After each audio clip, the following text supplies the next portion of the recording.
ഇപ്പോൾ നാം ശ്രവിച്ചുകൊണ്ടിരിക്കുന്നത് morning voice എന്ന ആത്മീയ ശുശ്രൂഷയാണ്. ഇന്ന് ദൈവവചനത്തിൽ നിന്നും കർത്താവിൻ്റെ ദാസൻ ഡേവിഡ് പി ഐസക് രാജ്കോട്ട് ധ്യാനചിന്തകൾ പങ്കുവയ്ക്കുന്നു. പ്രാർത്ഥനയോടെ ശ്രവിച്ചാലും.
ദൈവനാമം മഹത്വപ്പെടുമാറാകട്ടെ.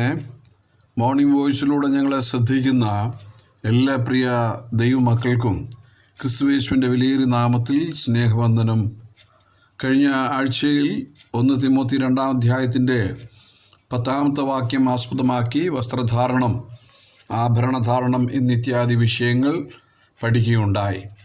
ഇന്ന് നാം ചിന്തിക്കുവാൻ പോകുന്നത് 1 തിമോത്തി 2 അധ്യായത്തിൻ്റെ 11 മുതൽ 14 വരെയുള്ള വാക്യങ്ങളാണ്. ഞാനത് വായിക്കുന്നത് നിങ്ങൾ ദയവായി ശ്രദ്ധിക്കുമല്ലോ. സ്ത്രീ മൗനമായിരുന്ന് പൂർണ്ണ അനുസരണത്തോടുകൂടെ പഠിക്കട്ടെ. മൗനമായിരിക്കുവാൻ അല്ലാതെ ഉപദേശിക്കുവാനോ പുരുഷൻ്റെ മേൽ അധികാരം നടത്തുവാനോ ഞാൻ സ്ത്രീയെ അനുവദിക്കുന്നില്ല. ആദാം ആദ്യം നിർമ്മിക്കപ്പെട്ടു, പിന്നെ ഹൗവ. ആദാമല്ല, സ്ത്രീ അത്രേ വഞ്ചിക്കപ്പെട്ട് ലംഘനത്തിൽ അകപ്പെട്ടത്. ബൈബിളിലെ സ്ത്രീകളുടെ സ്വാധീനത എന്ന വിഷയത്തെ ആസ്പദമാക്കിയാണ് ഇന്ന് നമ്മൾ ചിന്തിക്കാൻ പോകുന്നത്. പുതിയ നിയമത്തിൽ സ്ത്രീകൾക്കുള്ള സ്ഥാനത്തെക്കുറിച്ച് വിശുദ്ധ പൗലൂസ് അപ്പോസ്തലൻ വളരെ വ്യക്തമായി രേഖപ്പെടുത്തിയിരിക്കുന്നു. പൗലൂസിൻ്റെ മനോഭാവത്തെ അപലപിക്കുന്ന ആളുകൾ ധാരാളമുണ്ട്. എന്നാൽ പൗലൂസ് തൻ്റെ ഇഷ്ടപ്രകാരം എഴുതുന്നതോ പറയുന്നതോ അല്ല.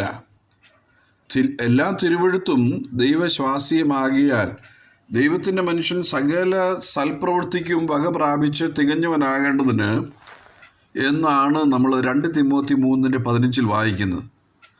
ഉണ്ട് പുരുഷനേക്കാൾ ഉന്നത സ്ഥാനം സ്ത്രീക്ക് വേദപുസ്തകത്തിൽ നൽകിയിട്ടില്ല. സ്ത്രീയുടെ താഴ്ചയ്ക്ക് പ്രധാനമായ കാരണം 1 തിമോത്തി 2:13 നമ്മൾ ഇങ്ങനെയാണ് വായിച്ചു കേട്ടത്: ആദാം ആദ്യം നിർമ്മിക്കപ്പെട്ടു, പിന്നെ ഹൗവ. അപ്പോൾ ആദാം ആദ്യം നിർമ്മിക്കപ്പെട്ടു, പിന്നെ ഹൗവ എന്ന് പറയുന്നതിൽ സൃഷ്ടിപ്പിൽ 2ാം സ്ഥാനമാണ് ഉള്ളത് സ്ത്രീക്ക്. എന്നാൽ ആദാമല്ല, സ്ത്രീ അത്രേ ആദ്യം വഞ്ചിക്കപ്പെട്ടത്. പുരുഷൻ്റെ വാരിയെല്ലിൽ ഒന്നെടുത്താണല്ലോ ദൈവം സ്ത്രീയെ നിർമ്മിച്ചത്. വാരിയെല്ലിൻ്റെ ആ വളവ് എല്ലാ രംഗങ്ങളിലും അത് നമുക്ക് കാണാനായിട്ട് കഴിയും. പുരുഷന്മാർക്ക് ഉള്ളത്ര സ്വാതന്ത്ര്യം സ്ത്രീക്കില്ല. കാരണം അവൾ തിരുവെഴുത്ത് പ്രകാരം പുരുഷന് അധീനപ്പെട്ട് ജീവിക്കണമെന്നാണ് തിരുവെഴുത്തിൽ എഫേസ്യ ലേഖനം പഠിക്കുമ്പോൾ നമുക്ക് മനസ്സിലാക്കാൻ കഴിയുന്നത്. 3 വിധ വിധേയത്വമാണ് സ്ത്രീക്കുള്ളത്. 1, വിവാഹം വരെ പിതാവിന് വിധേയപ്പെടണം. 2, വിവാഹശേഷം ഭർത്താവിന് വിധേയപ്പെടണം. 3, വാർദ്ധക്യത്തിൽ മക്കൾക്ക് വിധേയപ്പെട്ട് ജീവിക്കണം. ഇതൊരു കുറച്ചിലായിട്ട് കാണാനല്ല. പ്രത്യുത ദൈവത്തിൻ്റെ ക്രമീകരണങ്ങൾ സ്ത്രീ ആയാലും പുരുഷനായാലും അതനുസരിച്ച് ജീവിക്കണം. പുതിയ നിയമത്തിൽ കർത്താവ് അപ്പോസ്തലന്മാരെ തിരഞ്ഞെടുത്തപ്പോൾ സ്ത്രീകളെ ഉൾപ്പെടുത്തിയില്ല. ഇടയ ശുശ്രൂഷ ചെയ്യാൻ ഒരു സ്ത്രീയെ പോലും നിയമിച്ചിരുന്നില്ല. കൊരിന്ത് സഭയിൽ ശക്തമായി സ്ത്രീകളോട് ഉള്ള പെരുമാറ്റച്ചട്ടത്തെക്കുറിച്ച് പറഞ്ഞിരിക്കുന്നു. 1 കൊരിന്ത്യർ 14:34-35. വിശുദ്ധന്മാരുടെ സർവ്വസഭകളിലും എന്ന പോലെ സ്ത്രീകൾ സഭായോഗങ്ങളിൽ മിണ്ടാതിരിക്കട്ടെ. ന്യായപ്രമാണം പറയുന്നത് പോലെ കീഴടങ്ങിയിരിക്കുവാനല്ലാതെ സംസാരിക്കുവാനും അവർക്ക് അനുവാദമില്ല.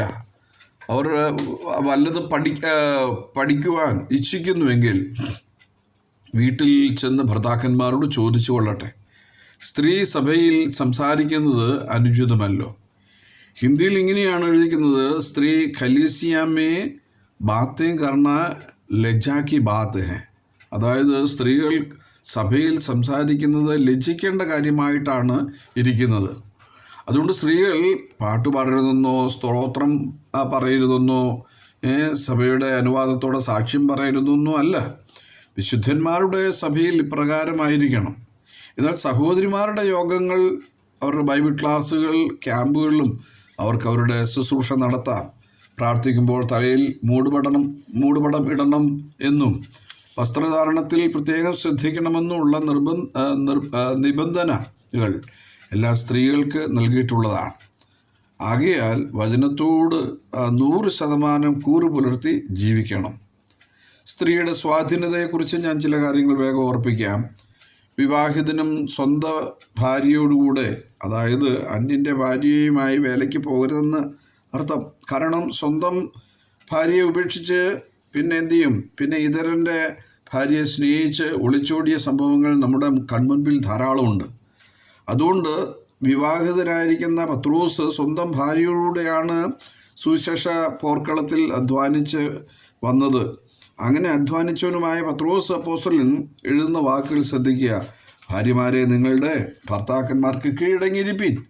അവരിൽ വല്ലവരും വചനം അനുസരിക്കാത്ത പക്ഷം ഭയത്തോടുകൂടിയ നിങ്ങളുടെ നിർമ്മലമായ നടപ്പ് കണ്ടറിഞ്ഞ് വചനം കൂടാതെ ഭാര്യമാരുടെ നടപ്പിനാൽ ചേർന്ന് വരുവാൻ ഇടയാകും. 1 പത്രോസ് 3:2. സൃഷ്ടിയുടെ മണിമുകുടമായ ആദാം പാപത്തിലേക്ക് വഴുതി വീണത് ഹവ്വായുടെ സ്വാധീനത്താൽ ആയിരുന്നു. ഉൽപ്പത്തി 3:6. സ്ത്രീകൾ ചിലരെ സ്വാധീനിച്ച കാര്യം ബൈബിളിൽ രേഖപ്പെടുത്തിയിട്ടുണ്ട്. നമുക്ക് നോക്കാം. 1 ശിംശോനാണ്. ശിംശോനെ സ്വാധീനിച്ച ദലീലയെക്കുറിച്ച് ന്യായാധിപന്മാർ 16:6 വാക്യത്തിൽ നമുക്ക് കാണാൻ കഴിയും. 2 ആഹാബാണ്. ആഹാബിനെ സ്വാധീനിച്ച ഇസബേലിനെ കുറിച്ച് 1 രാജ 21:17 നമുക്ക് കാണാൻ കഴിയും. 3 ഹാമാന് ദുരാലോചന പറഞ്ഞു കൊടുത്ത തൻ്റെ ഭാര്യ സേരസ് എസ്തേർ 5:14 വാക്യത്തിൽ കാണാൻ കഴിയും. ശലോമോനെ വഴിതെറ്റിച്ചത് അന്യജാതിക്കാരത്തികളാണ്. സദൃശം 7-ാം അധ്യായത്തിൻ്റെ 7 മുതൽ 22 വരെയുള്ള ഭാഗങ്ങൾ അതിനോട് ബന്ധപ്പെട്ടൊന്ന് ചിന്തിക്കേണ്ടതായിട്ടുണ്ട്. ഹെരോദാവിനെ വഴിതെറ്റിച്ചത് ഹെരോദിയാണ്. മർക്കോസ് 6:19 മുതൽ 26 വരെയുള്ള വാക്യങ്ങൾ. ഇവർ സ്വന്തം മക്കളെയും തെറ്റിച്ച് എന്നുള്ളത് ഓർക്കേണ്ടതായിട്ടുണ്ട്. 6-മതായി സ്വന്തം മകൻ ദുഷ്ടത പ്രവർത്തിക്കുവാൻ ആലോചന പറഞ്ഞു കൊടുത്ത മാതാവാണ് അതല്യ. 2 ദിനവൃത്താന്തം 22:3. എന്നാൽ അനേക സുവിശേഷകന്മാരെ ദൈവം അവരുടെ കുടുംബങ്ങളെ കർത്താവിൻ്റെ വേലയ്ക്ക് വേണ്ടി തങ്ങളുടെ കുഞ്ഞുങ്ങളെ വേർതിരിച്ചിട്ടുണ്ടെന്നുള്ളത് തിരുവെഴുത്ത് രേഖപ്പെടുത്തുന്നുണ്ട്. ഇവിടെ സഞ്ചാര സുവിശേഷകനായ ഫിലിപ്പോസിനെ കുറിച്ച് നമുക്ക് നോക്കാം. 4 മക്കളാണ് തനിക്കുള്ളത്.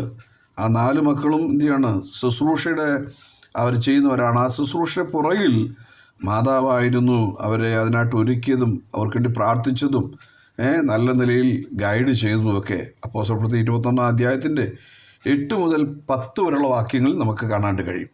അങ്ങനെ നല്ല നിലയിൽ സ്വാധീനിച്ച ചില സ്ത്രീരത്നങ്ങളുണ്ട്. അവരാരാണെന്ന് നോക്കാം. എലീശ പ്രവാചകനെ സ്വാധീനിച്ച ശൂനേംകാരി 2 രാജ 4:30 വാക്യത്തിൽ കാണാൻ കഴിയും. അതുപോലെ തന്നെ അഹശ്വേരോശ് രാജാവിനെ സ്വാധീനിച്ച എസ്തേർ 7:4. ദാവീദിനെ സ്വാധീനിച്ച അബീഗയിൽ 1 ശമൂവേൽ 25:32. ന്യായാധിപനെ സ്വാധീനിച്ച വിധവ ലൂക്കോസ് 18:5-6 വാക്യങ്ങൾ. യേശുവിനെ സ്വാധീനിച്ച യവന സ്ത്രീ, അതായത് സൊറഫോനിക്ക സ്ത്രീ, മർക്കോസ് 7:26. തിമോത്തിയോസിനെ സ്വാധീനിച്ച മാതാവ്, വലിയമ്മ, അവരെ നമുക്ക് 2 തിമോത്തി 3-ാം അധ്യായത്തിൽ നമുക്ക് കാണാനായിട്ട് കഴിയും. അതുപോലെ സ്വന്തം ഭർത്താക്കന്മാരെയും മക്കളെയും സ്വാധീനിച്ച് വഴിതെറ്റിച്ചവരും നല്ല വഴിയിലേക്ക് തിരിച്ച് വിട്ടവരുമായ ധാരാളം വനിതകളെ അല്ലെങ്കിൽ മാതാക്കളെ നമുക്ക് പഴയ നിയമത്തിലും പുതിയ നിയമത്തിലും കാണാം.